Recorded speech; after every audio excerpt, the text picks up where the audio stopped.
on. We're recording. Recording? Okay, good morning. Okay, so before we start the new modality, I just want to go back and review what we've done up until now and start putting it together.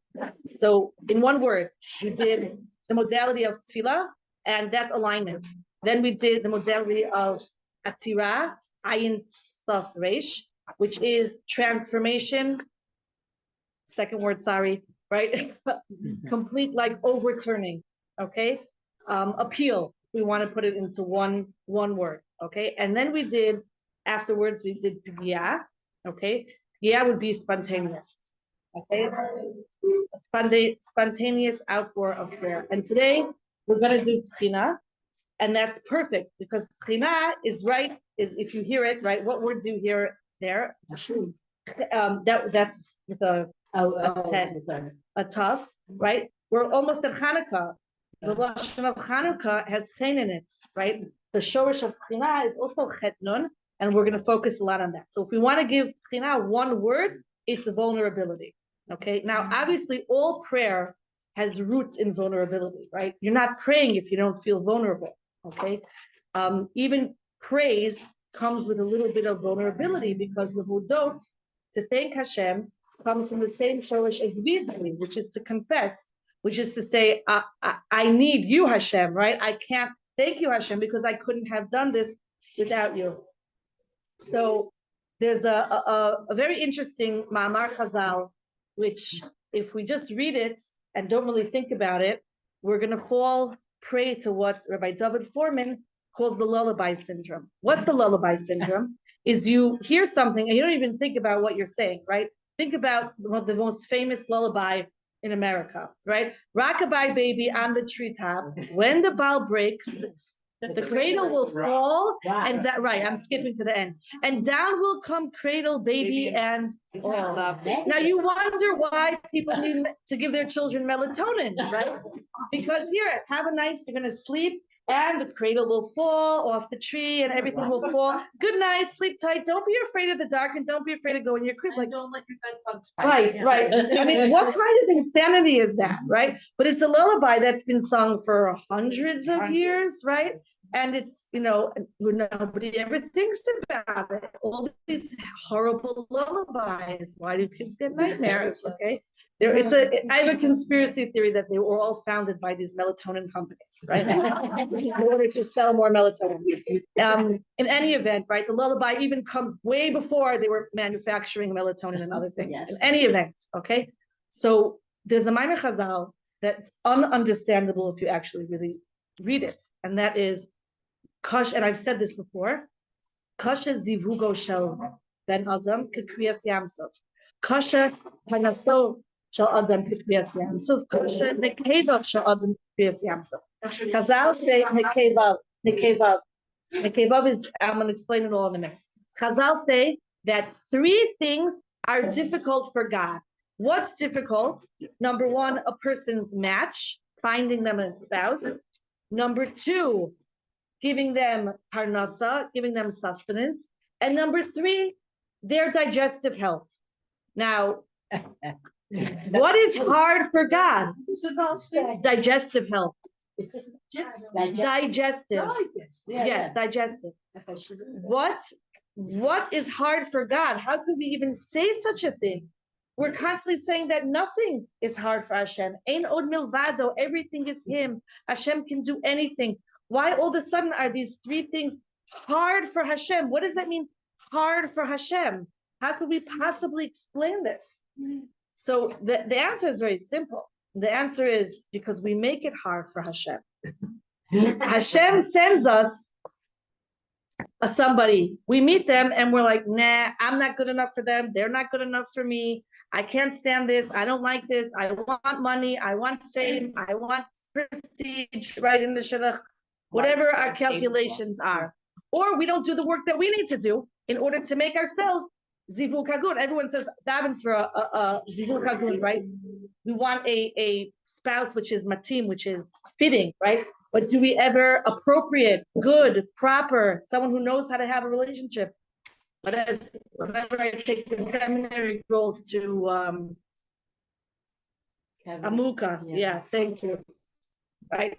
Whenever I take them to Amuka, I say before you daven for Zivug Hagun, that Hashem should send you a fitting match. Daven that you should be ready and able and capable of having a good relationship, because that would attract. So we make things difficult for Hashem. Hashem wants to give us parnasa, right? Hashem says, I want to give you sustenance, right? But you're going to have to go through the motions. And no, I don't want this job, not good enough. I don't want this. I don't like the Tnaim here.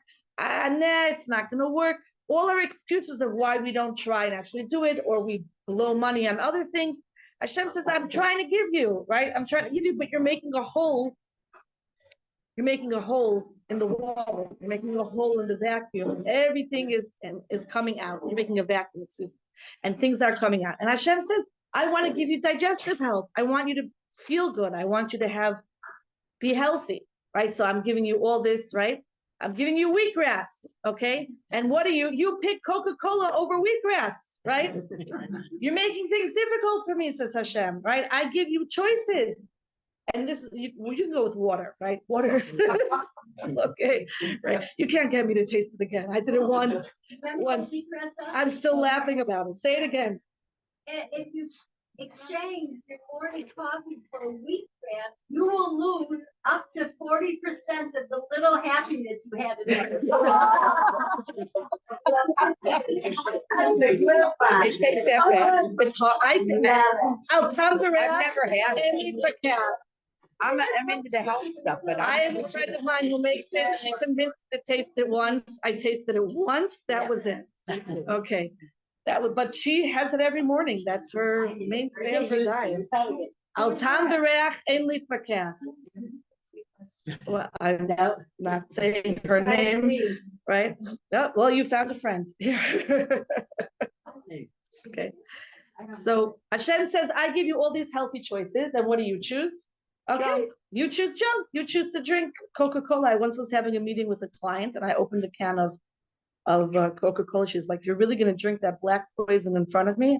Wow. Yeah. Okay, right. So we make choices. Okay, we make choices. So Hashem says, I try to give you health, and what do? You drink Coca-Cola, right? That's what you do. So that's what makes it kosher. So now Techina is the opposite. Techina is when we're opening ourselves up, when we're going to be completely vulnerable with HaKadosh Baruch Hu. We're not coming to HaKadosh Baruch Hu and saying, please, because I did X, Y, and Z, we have no because. There's no because. Techina is ahava she'eno tluya b'davar. It's love which is not dependent on anything. So in order to receive Hashem's love, which is not dependent on anything, we need to be in a place of love where it's not dependent on anything, because Hashem is always our mirror, Hashem Tzilcha. So as we've said so far, that tefilah has many different languages, okay? And what we're trying to do is, remember we spoke last week, if we take one modality and plug it into one word, right? So I gave the example of Baruch, being within alignment with Hashem, especially with the Berech, the knee, the same shoresh as bracha, as blessing, right? I'm bending my knee, I'm moving Hashem to align with you. So the baruch of tchina, of vulnerability, would be one example, right? There's no one, we don't want to do cut and paste. There's no one size fits all, okay? Everybody creates their own. But an idea of baruch, of vulnerability would be I'm empty, Hashem. I am only the bracha that you fill me with. I am only the blessings that you put into me. That's totally what I am. Now, we're used to thinking of, okay, we ask Hashem for things. We ask Hashem for parnasa. We ask Hashem for zivug. We ask Hashem for help. But we have to go even deeper in the vulnerability area and say, even to be able to ask, even to be able to recognize that I'm dependent on Hashem.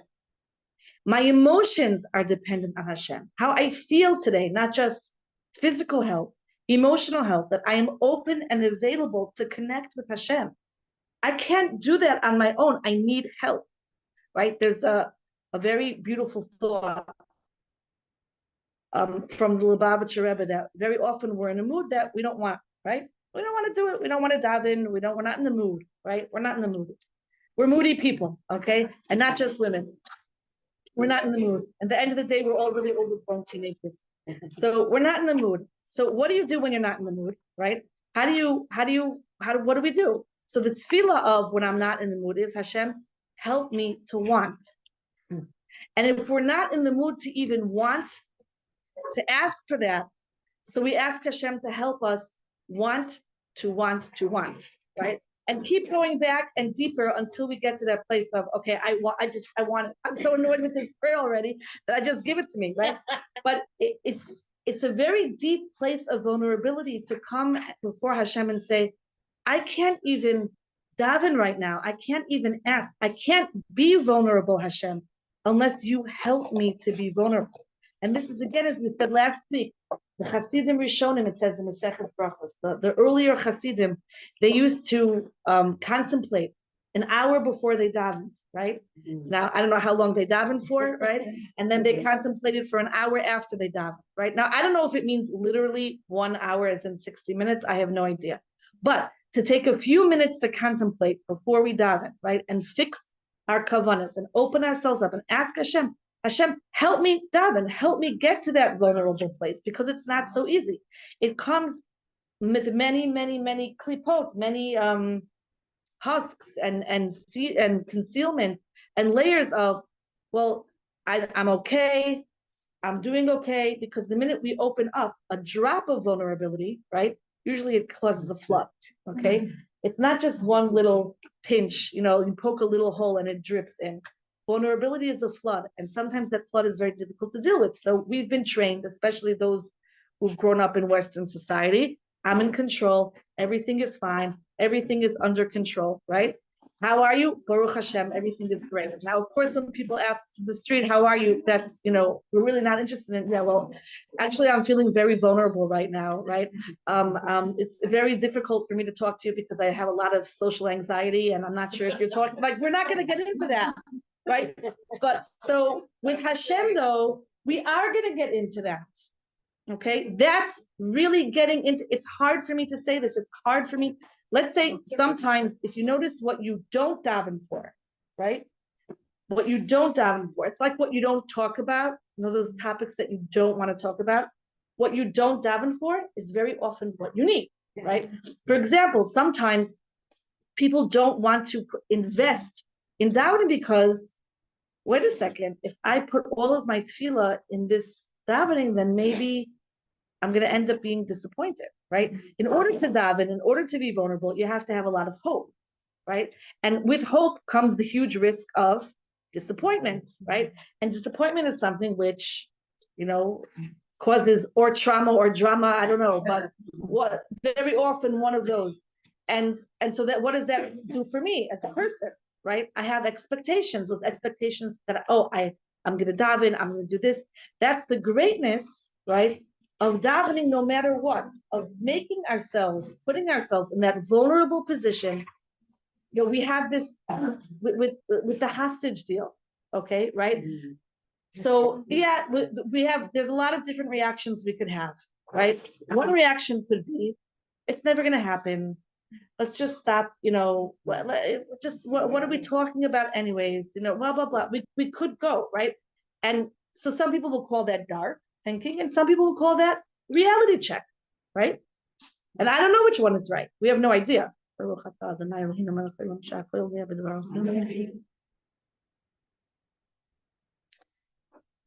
So we don't know which one is right, okay? We don't know we have no idea what's reality, okay? So, but it doesn't matter. We can choose to create our own reality, right? So to daven and to keep davening and to keep hope, right, runs the risk of great disappointment. On the other hand, to give up hope runs a huge risk of falling into a very, very, very dark, deep depression, right? Or just unfeeling, uncaring. So we're always on this tightrope, right? We're always on this tightrope. So Chazal say, "Ein somchim al hanes." We don't depend on a miracle. On the other hand, though, what does the miracle mean, right? How does, let's say, take the Chashmonayim, right, of Hanukkah. How did they go out and fight against the Yevanim, the Greeks, who were, not just outnumbered, outweaponed, right? I mean, come on, what were they thinking? Okay, so what makes a nace a nace? When something that's out of the ordinary. We change our thinking to what is ordinary and what is not ordinary, then we're changing the parameters and definition of what is a nace. So the more I get in my mind that Hashem is Hakol Yachol, Hashem can do everything, and anything could happen at any minute, and I have nothing, right? Everything comes from HaKadosh Baruch Hu. The same way that I am breathing now, thinking, talking, all the systems in my body which are working right now. If I can come to the hakara, the recognition, and the consciousness that is just as miraculous as a hostage leaving right now, escaping from Hamas, reality where everything is a nace, everything is nace, then nisim happen, right? We're not depending on nisim, we're living nisim. Look at what happened with, who would have thought that Syria as a whole? Friday a week ago, we were getting ready for Shabbos. Mostly Shabbos, look at the news, Assad is whole. I mean, yes, well, that was very timely. Everything that's happened. They were trying. The rebels were trying to for 13 years. And then it happened. Yeah. Just like that. To us. So and now what? And now what? Well, we're gonna see. We're gonna see. But and we're gonna say Hashem right now, we are in a very vulnerable place because we don't know, and we don't know, right? That's exactly, and that even rhymes with I don't know, right? No, right? We have no idea. So that's when the prayer of tefilah, when I have this recognition, and one of the most difficult and most painful places that a person could be is choser onim. I can't, I have nothing to do, right? What am I supposed to do? You see a situation, right? What am I going to do? I can't do anything. I have nothing to do. Okay, so what happens is there's different ways we can go, and I'm talking about there's all different ways. Okay, but just it's easier to talk in extremities in black and white to make a point, right? There's all different places in the middle, but I'm just trying to make a point. So you see something, right? Let's say you see your friend going through something, right? Very painful. Okay, whether it's a relationship, whether it's physical pain, right? And you cannot do anything, right? If you do something, you might make it worse, right? If you say something to your friend, you might make it worse, right? So maybe, let's just say, choser onim, somebody that you love, somebody that you care about, and there's nothing you can do about it, nothing, whether it's physical, emotional, doesn't matter. So a person, very often, when there's nothing they can do about something, they try to find control in all kinds of different ways, okay? I can't control the situation, so I can control other things in my life. I can start obsessively cleaning. I could start even obsessively doing chesed, right? Like, in a way which is not healthy already. I could force. You ever go to someone's house, right, as a guest, and they just keep piling food onto your plate, and you're like, I don't want to eat right now, and it's like force feeding, right? So we can force feed ourselves sometimes onto other people because we're looking for some place to do something, right? I need to do something. I can't stand by and watch, but there actually is nothing to do. This is the place where the tefilah of tchina really kicks in. Of what can I do? I can be vulnerable in front of Hashem. I can come before Hashem, and this is really with everything. This is the reality, right? I can't, Hashem, without you. I need you. The pasuk in Mishlei says, "B'chol darkecha da'ehu v'hu yesher orchosecha." In all your ways, know Hashem, and He'll straighten your paths. The Rabbeinu Yonah, it's an amazing Rabbeinu Yonah there, says, people are used to davening Hashem for big things. And he uses two examples. They're going to cross the sea, right? And they're scared, or they have this big business deal that they have to invest in, and they're scared, right? Then they turn to Hashem. He said, Shlomo HaMelech, the wisest of all men, is telling us, no, for the tiniest little things, know Hashem. There's a great story that Rabbi Natan one time came to Rabbi Nachman, and he was missing a button from his kaftan. And Rabbi Nachman said to him, where's your button? He goes, I don't know, it fell off.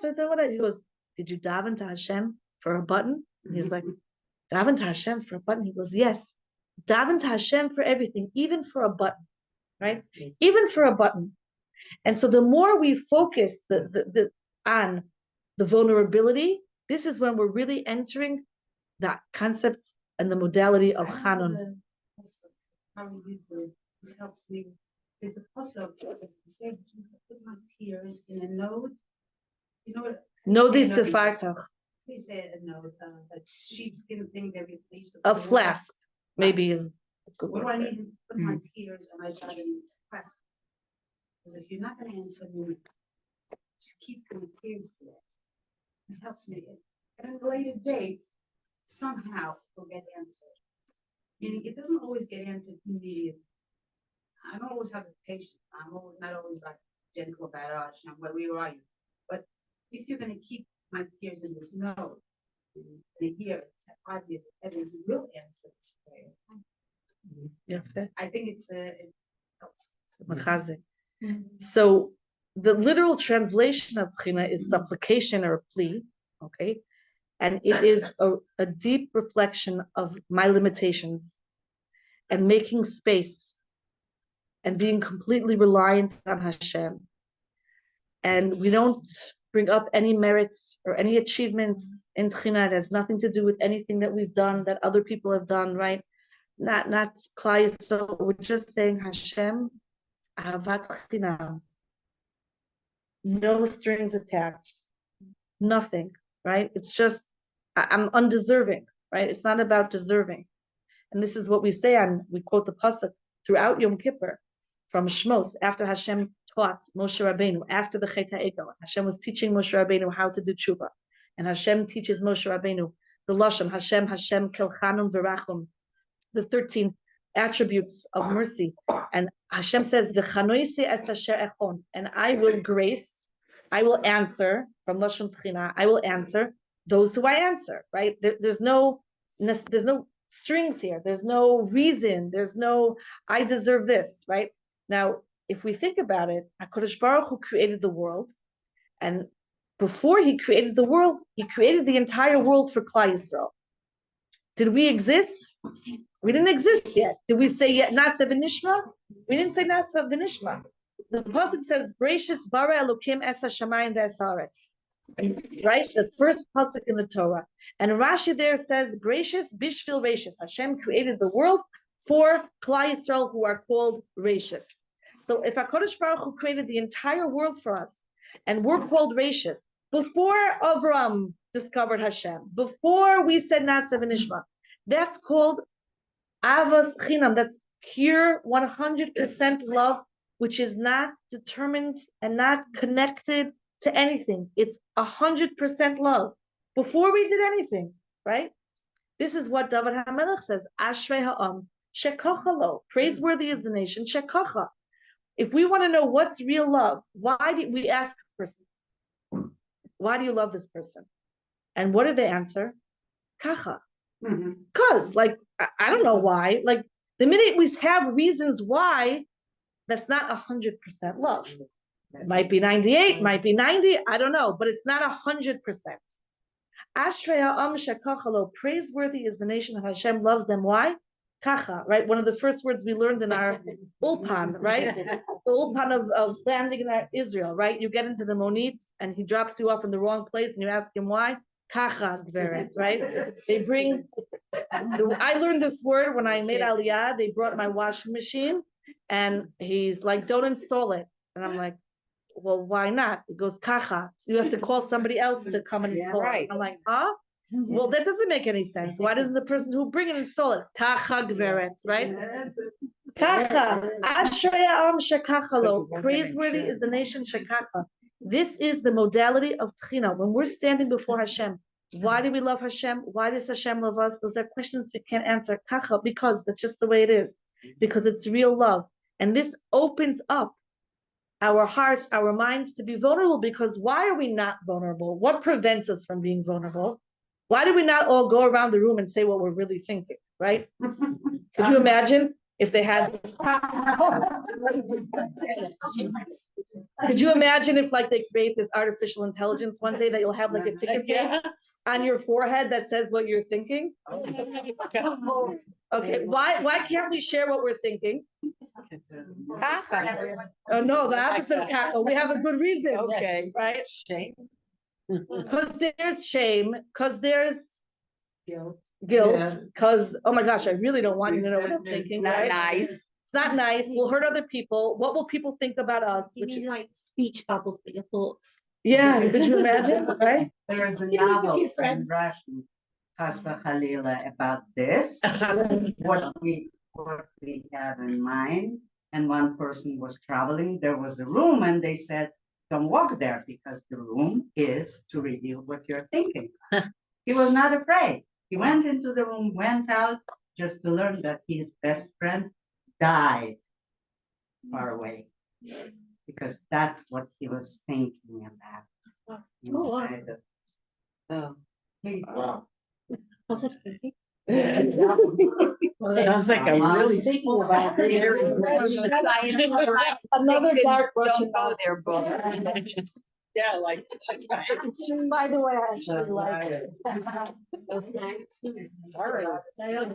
I don't remember what it was, but I remember once I read this Russian novel about this man who here this is actually has to do with what we're talking about.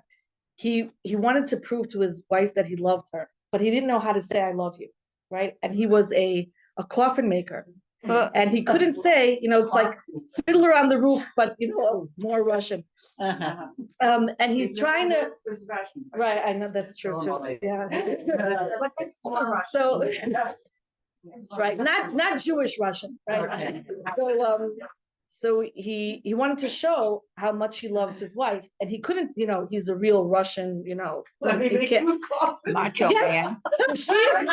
Certainly. What else? She's ill. The coffin maker. She's ill and she's having her final illness, and he doesn't know how to say I love you before she dies. So he starts measuring her, and she says, what are you doing? He goes, I'm gonna make you the most beautiful coffin ever. Did she get to see it before? No, of course not. It's a Russian novel. I don't remember the name of the book, but Maybe we haven't. see, why couldn't he say I love you, right? Why is it so difficult to say to people, I'm sorry? Why is apologizing so difficult, right? It's like basically saying that I made a like lowering mistake. yourself. I made a mistake. Who wants to admit that? And what's wrong with that? Why are we afraid to do that? As people are in their egos. Because we don't trust the person we're apologizing to. Right, because they might say, yeah, I'm sorry. They don't really, Use it against you, or maybe they won't forgive you because Yeah. because they don't makes you so really vulnerable. 100% love you. So if we can't be vulnerable with people that we can't trust, we can't be vulnerable with Hashem if our emunah is not aligned and in place, right? So we can't do a tchina. And you see it throughout David HaMelech, throughout Sefer Tehillim. He uses Chaneni Elokim Kechastecha. Hashem, grant me, grace me this request. Over and over, the word chen is used so often, the shoresh, so often throughout Tehillim. It could be, I have to count, it could be, and I'm not going to, it could be the most commonly used modality of prayer in Tehillim. I would guess that. I would bet on it.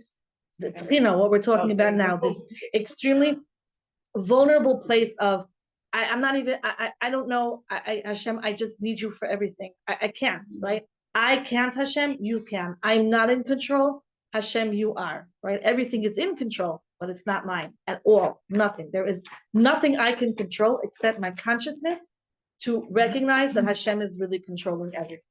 That's where it comes into. So we know that in Parshas Ve'eschanan, right, we have a whole parsha named for this modality of prayer. The parsha of Ve'eschanan, which interestingly enough has in it the Shema, and it has also the Aseres HaDibros are also in there. And the parsha is called Ve'eschanan, right? And Moshe pleaded before HaKadosh Baruch Hu.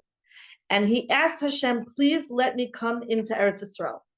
And Hashem says to him, stop, right? Stop right now. Why? Because if you daven one more time, you're going to get it. And this is not the destiny of the world. Now, that's very difficult to understand, right?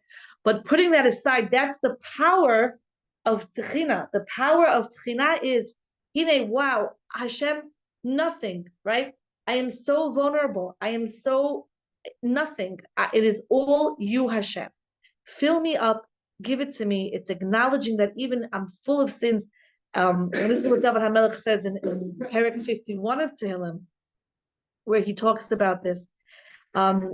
He acknowledges his sins and he appeals to Hashem's infinite mercy. And the verse emphasizes that the petitioner's hope rests entirely on Hashem's kindness, not on any personal merit.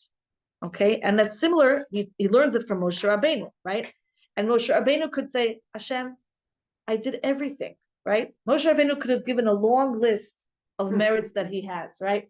I took them out of Mitzrayim. I had to deal with Paro. I had to deal with Dasan and Aviram. I had to deal with Korach. They complained for 48 years straight, right? Okay, and not just one person complaining, and not just 10 people complaining, but over 600,000 complaints, right? Could you imagine his complaint box, right? Stuffing out, I mean, I solved that problem easily. Every time a student would complain the first time, I said, you know what, that is a really important complaint. You need to write that down and put it in my complaint box, which was the trash can. Right there, right? Okay, he's dealing with all these complaints and all this nisyonot and the chet ha'egel and everything. I can't come into Eretz Yisrael. But he doesn't say that. That prayer wouldn't have worked. The prayer that would have worked, right, was Moshe approaching Hashem with 0 sense of entitlement. 0 sense of entitlement. That's a very hard place to get, right? Because on the one hand, we want to balance ourselves that we're a nefesh Elokis, right? We're a creation of God. So, kol kavod Bas Medrash pnima, right? I had this one time, I was talking about this pasuk, which means kol kavod Bas Medrash pnima means that the honor of the daughter of the king is private, right? So I said that once in a class, and so one of my students says, okay, so we're all benot melech, right? We're all daughters of the king. I said, yes, absolutely. Where are my servants? Where are they? I don't see any of them. Like, what's so princessy about me, right? Okay, I wash dishes, I babysit. I'm gonna end up changing diapers for a couple of years. Like, what is princess about that? I want, the Cinderella version of Bas Melech. Okay, so Moshe Rabbeinu could have used all of these long lists of this, and this, and this, but to get to a place of 0 entitlement is not easy, right? It's not an easy thing because we have in our mind, and somehow it's this it's a protective mechanism that we use, that I do deserve, because sometimes we do need that, right? We can't be completely vulnerable with the entire world, right? We can't be vulnerable with every other person completely. Otherwise, we're going to end up being not just a shmata, we'll be dead, okay? Because we'll be taken advantage of in every single. So we have to have this outer shell of, no, I have rights and I need to be treated in a proper way. And it says even in Melech shemochel al kvodo, a king who is moichel on his kavod, he's chayiv misa, right? He has to be put to death because he's not acting as a king. And a parent, right? Parents are not supposed to say to their kids, oh, it's okay, you can call me by my first name. I'm moichel on my kavod. There's no such thing, right? You can't do that, okay? You don't have that power or authority. You need to take kavod from your children. We need to demand kavod from our children, okay? We are being mechanech them. That's a chesed for them that we demand that kavod, okay? I think, isn't it also that we need a certain amount of feeling like we have some control of our environment? I mean, even if it's not true. We're constantly living that paradox. Okay. Because you have a person who will say, well, you know what? Everything comes from Hashem. I'm just going to sit and meditate all day and Parnasa is going to come. Now, the truth is the Parnasa actually is going to come because he's going to get a tzedakah box next to his door or somebody's going to do something for him. That's the way that Hashem runs the world. But he's not doing what Hashem's will. right? Right, in order for us to do anything, we need to feel like we're doing something. That because Hashem told us to, right? So Hashem said to us, you need to do what you need to do, and this is what you need to do. And He tells us the mitzvahs, and He tells us our responsibilities. But there's things in between. There's lots of things in between. But But I'm not talking about. In general, we live in the Hanhaga Tiv'is. We live in this world, in the natural world, where we have to make efforts, we have to try, we have to be responsible. And to know that our efforts are not always gonna be what Oh. we expect. And to know that the only way we can make an effort is because Hashem gives us that craft. Right? When we say our morning brachas, Zokef Kefufim, Malbish Arumim, right? That's a great place to focus on. Wait a second. Zokef Kefufim, like I literally could not get out of bed unless Hashem took me out of bed. Hashem, you were Zokef Kefufim. I was flat, right? Mhm. And you got me up straight. You did that, Hashem, right? Now, do I actually have to put one foot in front of the other? Yes, if I don't. I make things kosher for Hashem, right? It's going back to what we started for. We don't want to make things kosher. We want to make things easy. So the more we cooperate, right, the easier we have things. Okay. So Moshe Rabbeinu, even though he's the humblest of all men, he took Klal Yisrael out of Mitzrayim. He led them through the Midbar. It was with zero sense of entitlement that he enters his plea. Okay. Now Chazal tell us that the word Vet Hanan comes from Hanan. It also comes from Chen, right? What is Chen? Chen means grace. Those of you that are familiar with Rabbi Nachman's Torahs, the first Torah in Likutei Moharan, talks about tefilah and Chen and the koach of Tchina. So the koach of Tchina, he says, it's a fascinating thing. He says there's two letters here. There's Chet and there's Nun. Chet represents Chochmah. The electricity went out. Yeah. It happened so bad. Say it. We all did. It happened. It happened. It's fine. We're good. It happened on Shabbat. We didn't sing lullabies, so we're not afraid of the dark. So We're not in control. here we go. We have Chet and Nun, right? So Rabbi Nachman says Chet represents Chochmah, wisdom, and Nun represents Nun Malchus, which is it contains everything. It's a container. It's the more emotional end. Okay, Chochmah is the logic, and Nun, which is Malchus, he says I'm not going to get into the whole Torah. It's a long Torah. It's a very deep, very beautiful Torah. Rabbi Nachman in his first Torah in Likutei Moharan. So you have Chet and Nun. Okay. Sorry, what was the nun? The Nun represents Malchus. Okay. The Chet represents the sun. The Nun represents the moon. Okay.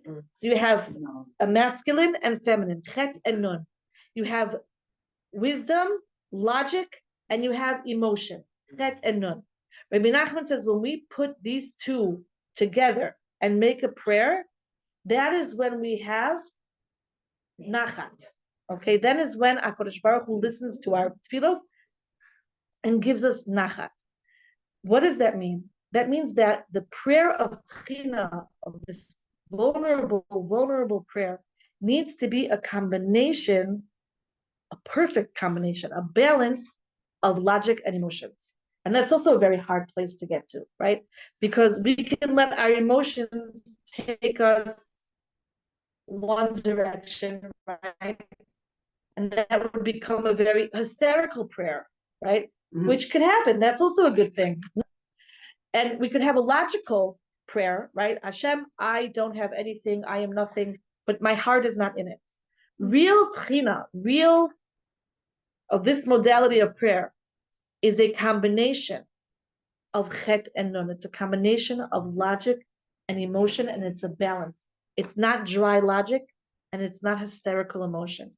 And this place of vulnerability where I'm conscious, it's here, and I'm feeling it, it's here. Because a person could go around saying, Eino Novado, a person could say anything, right? We could parrot anything that we want, because we know that, I learned that Moshe Rabbeinu, well, it was almost worked for him. It would have worked for him. So let me try it too, right? It doesn't work like that. It has to come from a person's heart as well with the logic. Together, that makes it the powerful tefilah that it is. And the Kedushas Levi explains that Moshe's tefilah teaches the principle of total dependency on Hashem. Even when a person has achieved greatness, they must understand that all blessings flow from divine mercy.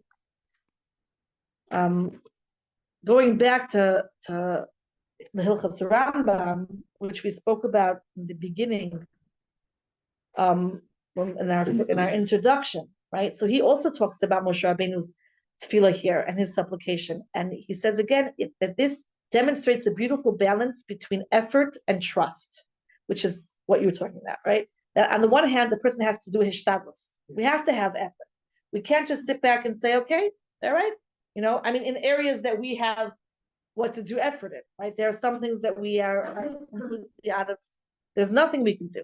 And we have to have this balance of trust. So Moshe did everything within his power as a leader that he could do, but he ultimately submitted to the will of HaKadosh Baruch Hu.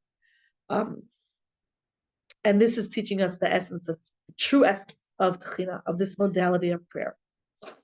So,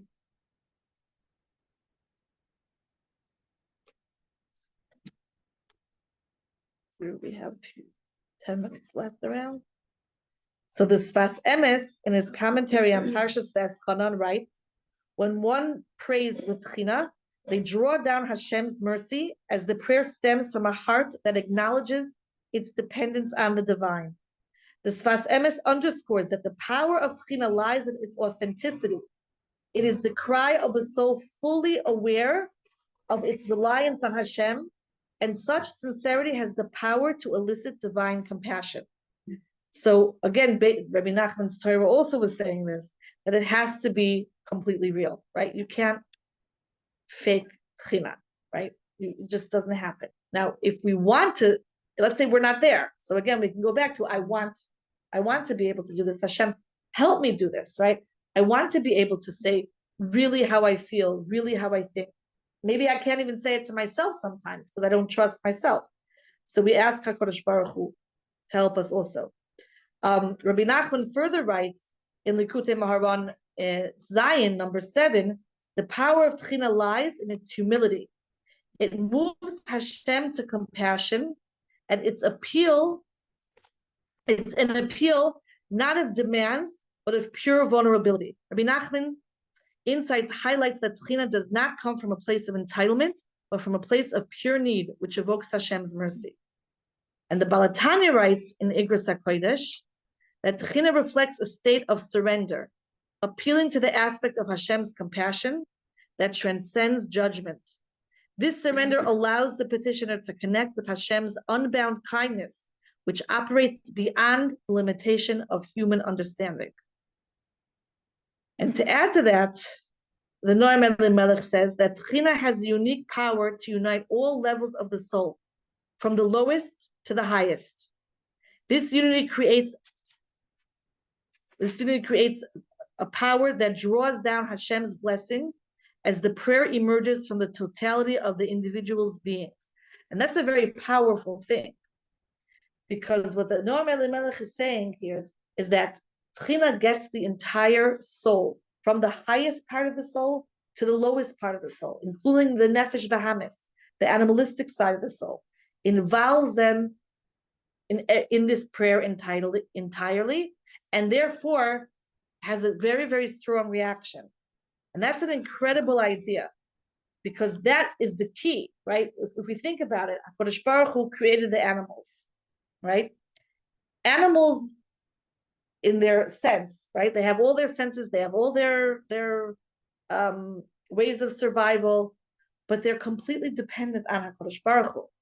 And they don't think, they don't have an ego, right?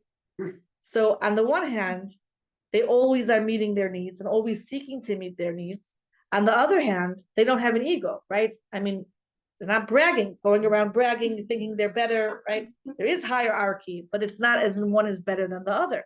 You were born here. This is your job. This is what you do. This is my job. This is what I do in the hive, in the pride, etc., etc.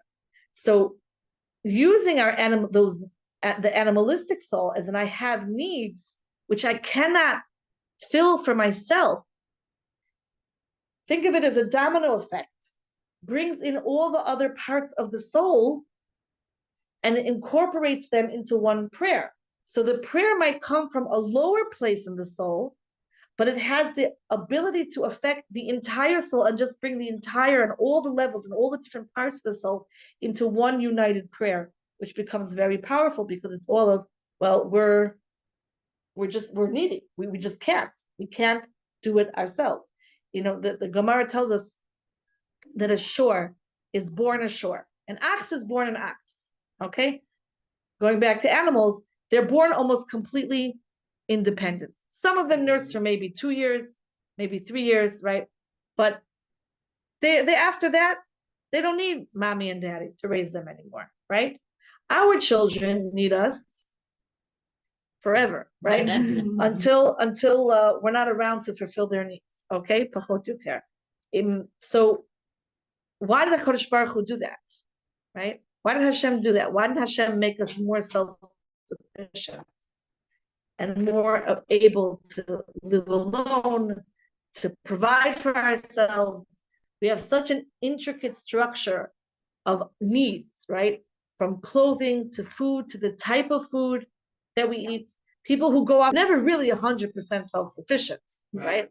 They're always getting something from somebody else. There's always interchange. Even if it's bargaining or, not bartering, thank you. It's bartering. We are not able to be 100% self-sufficient, right? They did not build all the materials that they used to build their off-the-grid houses. They had to buy nails from somebody. They didn't manufacture nails in the wilderness, okay? So we're all interdependent. Why did Hashem do that? Exactly that, for that reason, that we should be interdependent, that we shouldn't think, I can do everything by myself. I can handle this by myself.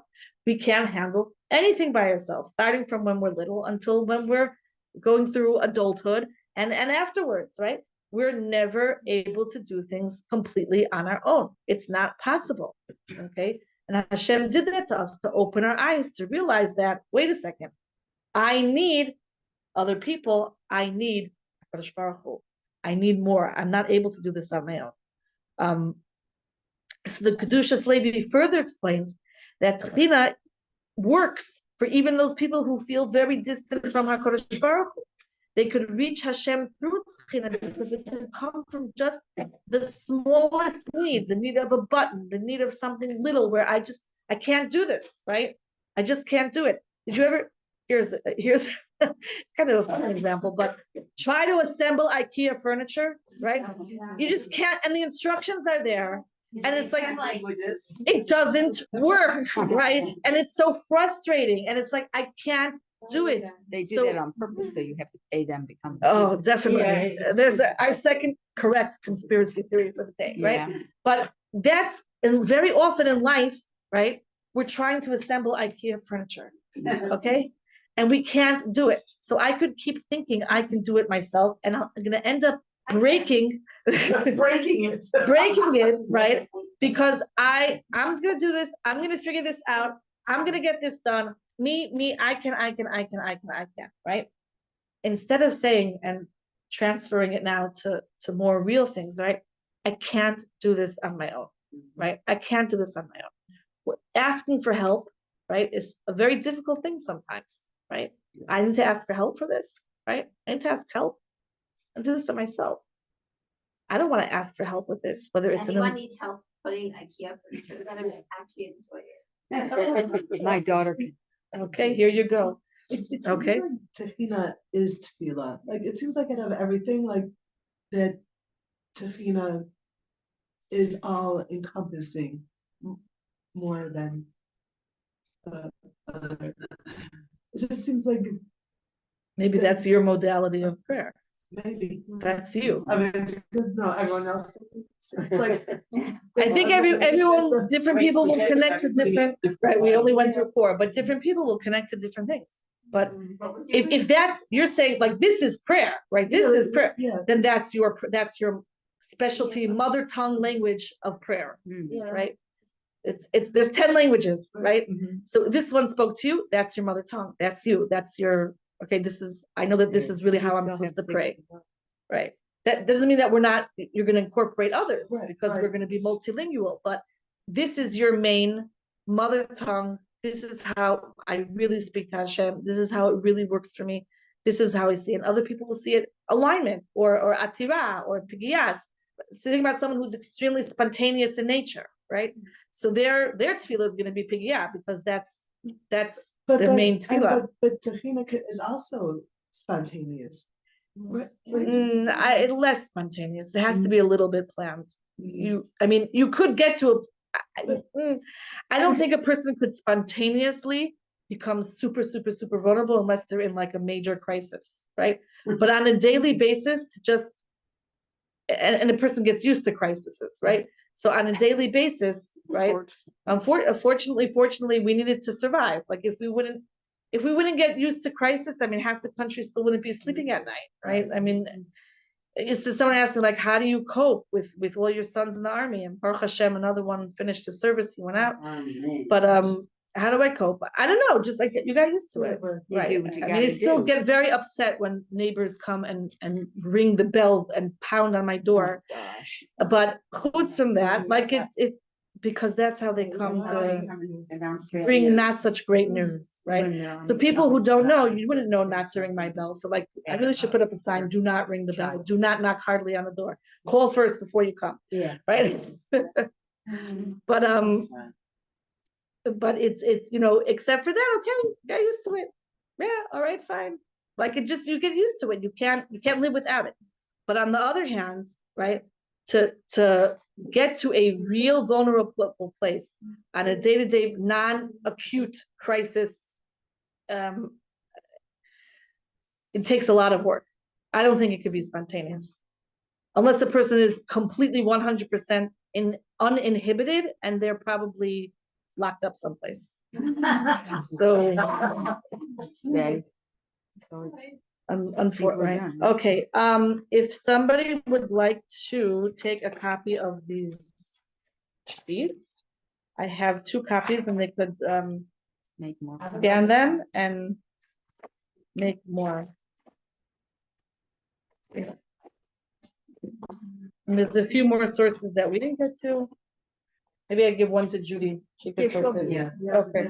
That's the best. Also, last section, there's notes also. I have to still edit them. There's tons of spelling mistakes and